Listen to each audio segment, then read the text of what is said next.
encore un côté. Là, ça tient. Alors on va aller chercher des pinces à linge aussi.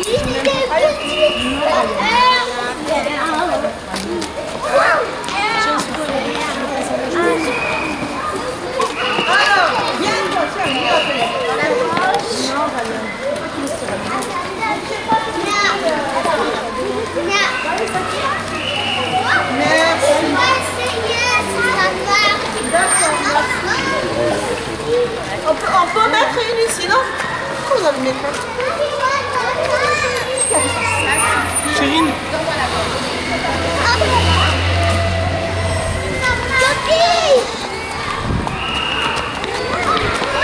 Alors en fait aujourd'hui c'est la grande lessive.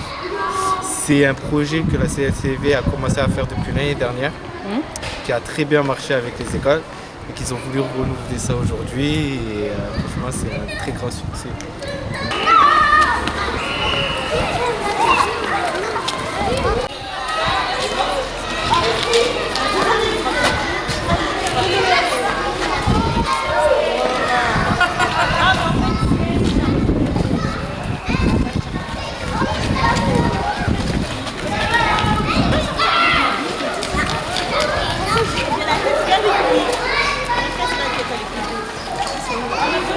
Comment la grande lessive leur donne l'occasion de se connaître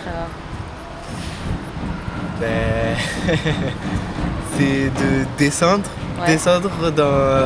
dans leur cours, dans leur quartier et découvrir ce que font les autres. Avec les affichages aussi qui vont de balcon en balcon. Ouais. Ils sont obligés de se parler, de se mettre d'accord. Tu veux deux pinces à linge? Allez, voilà, ça on le mettra après.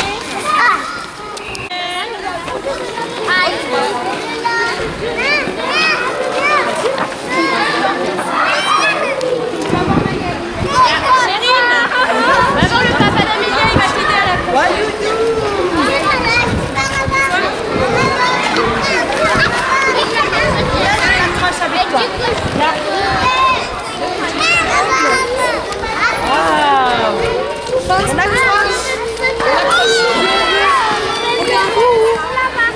D'abord, on accroche. Va accrocher tes dessins là-bas.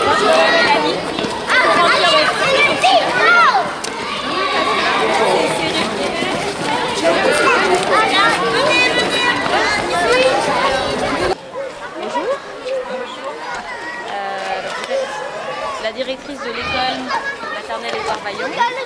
Voilà. Vous participez depuis longtemps à la grande lessive? Alors c'est la 4e année. Voilà. Donc avec la première année on avait fait uniquement celle de printemps. Ouais. Et puis depuis 3 ans on fait également celle qui a lieu au mois d'octobre. Alors au mois d'octobre on le fait dans le cadre de l'école parce que en gros on est sur la première période de l'année, donc rentrée scolaire, avec des enfants qui parfois n'ont jamais encore, c'est normal, fréquenté l'école. Du coup ça nous permet de fédérer le groupe autour de la grande lessive et donc ça se fait dans le cadre de l'école. Et la deuxième édition, elle se fait à l'extérieur de l'école, c'est-à-dire qu'on essaye de lui donner une dimension qui est un peu plus importante et hors des murs de l'école. Donc c'est la deuxième année où nous sommes dans la cité Clovis. Et nous étions attendus, puisque l'année dernière, ça s'était super bien passé. Donc là, les habitants de la cité, que ce soit des parents d'élèves ou pas, attendaient que l'on vienne investir les lieux. Vous les avez sentis participer davantage cette année, Plus attendu, oui, évidemment, puisqu'on était sur quelque chose qu'ils connaissaient, puisqu'on l'avait déjà fait une première fois, ça s'était bien passé. Donc il y avait effectivement une plus grande attente. Ça a permis de se faire connaître et d'abord de se rendre compte que c'est pas parce qu'on a 3 ans et qu'on est en école maternelle qu'on ne fait rien ou qu'on fait de petites choses avec des petits jeux et éventuellement un peu de peinture et de pâte à modeler, mais que les enfants sont capables de produire beaucoup plus. Donc il y a cette prise de conscience de ce qu'on peut faire avec de jeunes enfants et après cette volonté de se rendre prêt. Et on se rend compte aussi qu'on peut communiquer avec eux et que finalement il y a peut-être intérêt à travailler ensemble. Un des grands objectifs, qui n'est pas d'ailleurs que celui de l'école, de développer le vivre ensemble, c'est un des grands objectifs, pas uniquement de l'école. On sait très bien qu'on vit dans une société qui est quand même relativement individualiste. On en a malheureusement des exemples tous les jours de la difficulté à vivre ensemble. Et donc nous, on part du principe que le vivre ensemble, ça ne s'enseigne pas, mais ça se construit au quotidien. Et ça se construit pas forcément en faisant sur de grands événements, mais sur des petits événements de tous les jours. Donc pour nous, c'est quand même l'occasion de tisser des liens sociaux, donc de renforcer le partenariat qu'on a déjà avec les familles, de rendre visible et lisible ce qui peut se faire dans le cadre de l'école, et puis d'apprendre à se connaître, d'apprendre à se respecter, de faire avec l'autre, et de prendre aussi conscience de ce qu'est capable de faire l'autre. On a souvent des idées reçues sur l'autre, la peur de l'inconnu. Voilà. Donc c'est une occasion de faire ensemble et puis après de pouvoir aussi impulser d'autres projets. Donc ça fait vraiment partie des événements qui vont scander l'année. Donc il y a des attentes des familles comme des enfants sur à quel moment ça va se faire. Ils ont à peu près maintenant repéré à quel moment de l'année ça allait se faire. Donc nous aussi, on va rapidement sur le site de la Grande Lessive pour voir cette année ce sera quoi le thème. Et puis, donc il y a un travail qui se fait quand même déjà autour de la Grande Lessive depuis le début de la rentrée des vacances de janvier. Alors on y est allé lentement. On a travaillé sur qu'est-ce que ça veut dire que réfléchir, parce que pour eux, réfléchir... Oui, parce que le thème, là, de cette édition de mars, du 26 mars 2015, c'est... de nuit comme de jour, réfléchir à la lumière. Et donc pour eux, réfléchir, c'était penser. Donc on a travaillé sur la polysémie du mot. Et puis on a essayé de voir comment de jour comme de nuit on pouvait réfléchir à la lumière. Donc on y est allé très lentement et très sûrement au début, en essayant de monter un calendrier, un cahier des charges, c'est-à-dire des possibles, sur quoi on pourrait travailler, qu'est-ce qu'on pourrait faire, etc. Et puis là, depuis la rentrée des vacances de février, on est sur de la production intensive.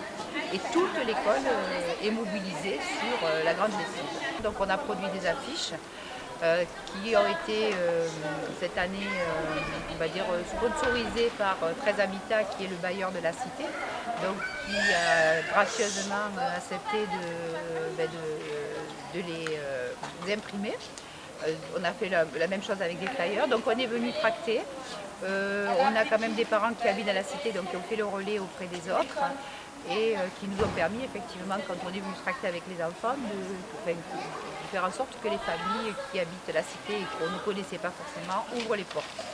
Donc il y a eu effectivement tout ce travail-là, à la fois d'affichage, mais aussi de rencontre avec les habitants. Là-bas, de l'autre côté.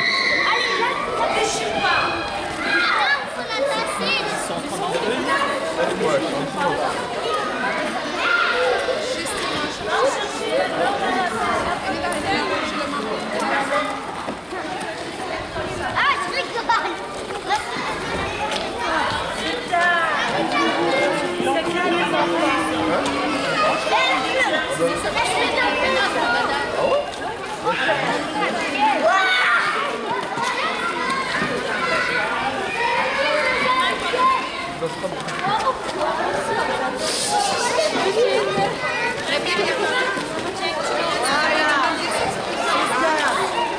Allez, Oumaïma, on accroche.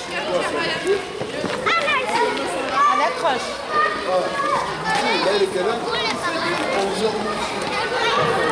Elle accroche. Ouais, ouais. Ça fait plaisir.